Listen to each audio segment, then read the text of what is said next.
Cada vez que se abre una aplicación en el móvil o en el ordenador, por debajo se pone en marcha un sistema increíblemente complejo, el de la memoria virtual. Pero, ¿y si os dijera que muchas de las ideas que hacen que todo funcione hoy en día se inventaron en los años 70? Pues hoy vamos a hacer precisamente eso. Vamos a comparar un sistema pionero con un titán moderno para descubrir esos secretos de ingeniería que simplemente son atemporales. Esta es nuestra hoja de ruta. Primero, vamos a entender cuál es el problema de fondo, el gran desafío de la memoria.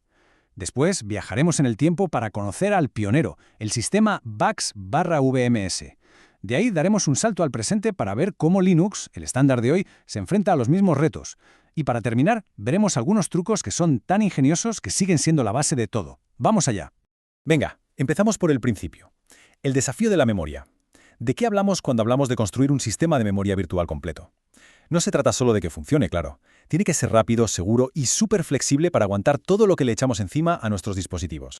Entonces, ¿qué hace falta realmente? ¿Cuáles son los ingredientes de la receta? Para descubrirlo, vamos a poner cara a cara dos sistemas operativos que nacieron en épocas totalmente distintas. Y lo curioso es que veremos cómo, a pesar de las décadas que los separan, las soluciones a los problemas fundamentales de la memoria tienen un eco sorprendentemente familiar. En una esquina tenemos a VAX, un auténtico veterano, nacido en los 70 pero con ideas tan revolucionarias que de hecho aún perduran. Y en la otra esquina, Linux, el campeón absoluto de la computación moderna, el sistema que lo mismo te mueve un reloj inteligente que el superordenador más potente del planeta. Pues venga, primer destino, nos vamos de viaje a finales de los años 70. Vamos a echar un vistazo a la arquitectura VAX, una época en la que los ingenieros tenían recursos pero que muy limitados y tuvieron que sacarse de la manga soluciones increíblemente listas para gestionar la memoria. Esto que vemos aquí es básicamente el mapa de memoria de un programa en VAX/VMS. Fijémonos en esa línea que lo divide todo por la mitad. Es la clave de todo el sistema. Separa el mundo en dos. La parte de abajo es para el programa del usuario y la de arriba para el sistema operativo. Una separación sencillamente fundamental para que todo sea estable y seguro. Y dentro de ese espacio de usuario, la organización era muy inteligente. La zona P0, abajo, guardaba el código y el heap, que es donde van los datos que crecen y decrecen. Y desde arriba, creciendo hacia abajo, estaba la P1, la pila, para cosas más temporales. El espacio del sistema, por su parte, se compartía entre todos los programas para ahorrar memoria. Y ojo, aquí viene un truco genial. La primera página de todas, la página 0, se dejaba inutilizable a propósito. ¿Para qué? Pues para cazar al vuelo uno de los errores más típicos al programar, el famoso puntero nulo. Una idea brillante. Pero claro, VMS se encontró con un problema bastante gordo. A ver, es como intentar gestionar un almacén sin tener ni idea de qué cajas se han usado últimamente. El hardware de la época no le daba al sistema operativo una pista clave, el bit de referencia. Y sin esa información, era imposible saber qué páginas de memoria se estaban usando y cuáles se podían mandar a disco sin peligro. Y aquí es donde se ve la genialidad de los ingenieros de VMS. Si el hardware no te ayuda, pues le tienes una trampa. Lo que hacían era marcar todas las páginas como si no se pudieran tocar. Cuando un programa intentaba usar una, ¡zas!, se producía un fallo. El sistema operativo lo cazaba al vuelo, le devolvía el permiso a esa página y tomaba nota. Vale, esta está en uso. Y las páginas que nunca daban un fallo, pues esas eran las que nadie quería. Una solución de software elegantísima para un problema de hardware. Pura astucia. El siguiente problema era el tamaño. Cada página de memoria tenía solo 512 bytes. Para que nos hagamos una idea, eso es menos de lo que ocupa un email de texto corto hoy en día. Tener que gestionar miles y miles de trocitos tan pequeños era una locura de ineficiencia, sobre todo para mover datos al disco. Su solución fue el clustering, o sea, la agrupación. En lugar de hacer 100 viajes al disco, cada vez con un paquetito diminuto, VMS esperaba un poco, juntaba muchas páginas modificadas en un paquete bien grande y hacía un solo viaje. Esta idea, que parece tan simple, de agrupar el trabajo, hizo que todo fuera muchísimo más rápido. Y ahora damos un salto al presente. Vamos a ver cómo Linux, el estándar de hoy, se las apaña con estos mismos desafíos. Y vamos a descubrir que aunque la tecnología es de otro mundo, muchas de las lecciones que aprendieron con VMS siguen muy vivas. Y fijaos en esto, el mapa de memoria de 32 bits de Linux tiene un aire de familia con el de VMS, ¿verdad? La filosofía es exactamente la misma, una frontera muy clara entre el espacio del usuario y el del kernel, el núcleo del sistema, para protegerlo todo y que sea eficiente. En el mundo de los 32 bits, el reparto era de 3:1.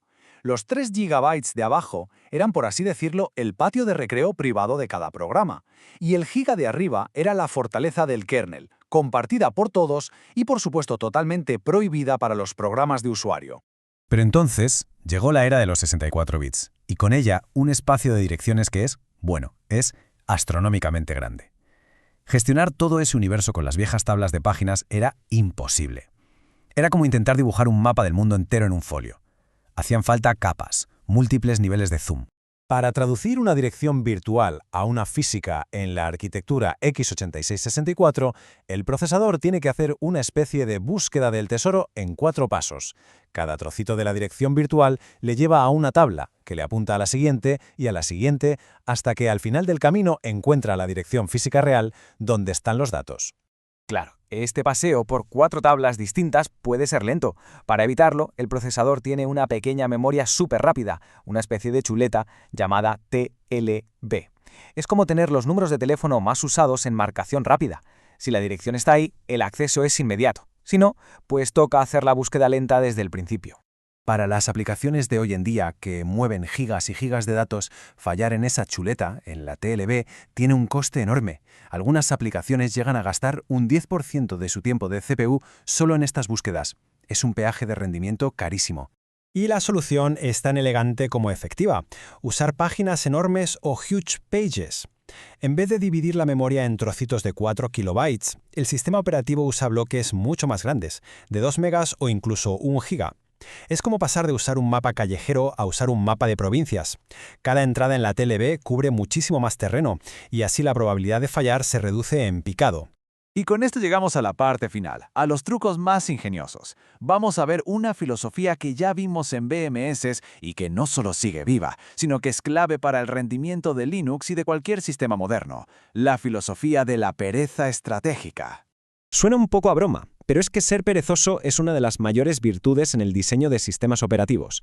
La regla de oro es: no hagas nunca un trabajo hasta que sea absolutamente imprescindible.